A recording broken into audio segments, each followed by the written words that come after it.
Hi, my name is Jaret Peters. My partner for this project is Sophia Pearson, and for our presentation, we are going to be discussing the Boston Marathon bombings. To start, we will be discussing the details of the attack and the impact that it had, and then we will move on to discussing the perpetrators and how they came to be radicalized. Finally, we will discuss false information that was spread throughout the media in the wake of the attack.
The Boston Marathon is one of the most well-known marathons across the world as it is the oldest annual road racing event in history.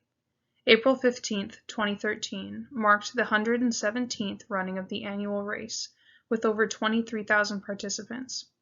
What started out as a peaceful and exciting day ended in disaster. At roughly 2:49 that afternoon, two homemade bombs hidden in backpacks among the crowd of spectators detonated at the same time. This resulted in 3 deaths.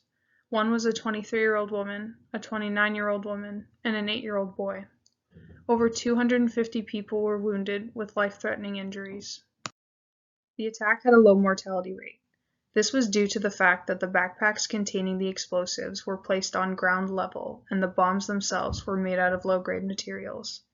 Overall, there were 281 people badly injured, with 127 individuals needing same-day trauma center treatment. The most common injury from the explosion was soft tissue and bone damage to the legs, as well as severe hemorrhaging. 54 people were in need of immediate surgical help, and 14 individuals had to have a limb amputated. The financial impact of the bombing was roughly $333 million to the city in building damages, lost wages, cost of artificial limbs, and ticket refunds to events that had to be canceled. The attack was orchestrated by Tamerlan Tsarnaev and Jaret Tsarnaev, who were 26 and 19 respectively and had been living in the US for approximately a decade at the time of the attack. Their family had fled to the US seeking political asylum in 2002. The two brothers were radical Islamists who were planning an additional attack at Times Square before they were caught by police. Tamerlan was shot and killed by police on April 19th while the pair were stopping for fuel on their way to Times Square to enact another bombing. Jahar was taken into custody later on the same day.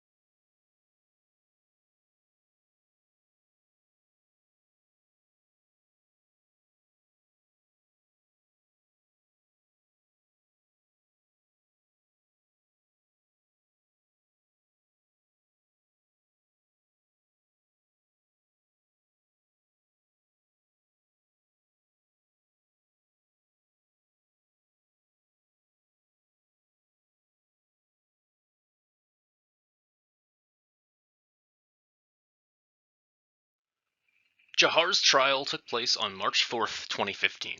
He was found to be eligible for the death penalty based on 30 counts of charges, including usage of a weapon of mass destruction resulting in death and aiding and abetting. The parents of the youngest of the three killed in the bombings stated that they did not want Jahar to receive the death penalty. They stated that they wanted him to have to relive that day endlessly and would rather see him spend life in prison without possibility of release or parole. On June 24, 2015, the judge formally issued Jahar Tsarnaev the death sentence. In December 2018, Jahar Tsarnaev's lawyers filed an appeal based on several grounds, including the argument that the judge mistakenly allowed jurors who were potentially biased by media coverage. In August 2020, a panel of 3 federal judges dismissed the death sentence after coming to a unanimous conclusion that Jahar did not receive a fair trial. Jahar will still be imprisoned for the remainder of his life. Tamerlan had briefly attended Bunker Hill Community College, but dropped out to pursue a career in boxing instead. He was quite talented and had won 2 consecutive tournaments in New England, but was later barred from a national U.S. tournament due to a rule change that prevented non-United States citizens from participating. This was a great cause of frustration for him, and he gave up on competitive boxing entirely. With his career aspirations no longer working out, he grew a further devotion to Islam, and it is believed that this is the point where Tamerlan began the process of radicalization. In 2012, Tamerlan went on a trip to Dagestan for approximately 6 months. His father says that Tamerlan stayed with him and that the purpose of the trip was to visit relatives. The FBI had questioned Tamerlan before the trip based on information that he held radical Islamist beliefs and was preparing to leave the United States to join unspecified underground groups. Even if he didn't meet with extremists on this trip, there are signs that he may have idolized them. A YouTube account under the name Tamerlan Tsarnaev that is speculated but not confirmed to belong to the suspect. There were several videos in a playlist titled Terrorists. These videos had since been deleted, but their titles were still visible and referenced well-known Islamic terrorists. Jahar was widely considered to be a well-adjusted college student, but was also very loyal to his brother and was easily converted by him. After his arrest, he confirmed that he and his brother would watch lectures made by Anwar al-Awlaki, who was a spokesperson for Inspire magazine, a magazine published by Al-Qaeda. One of the main goals of a terrorist attack is to create fear in as many people as possible.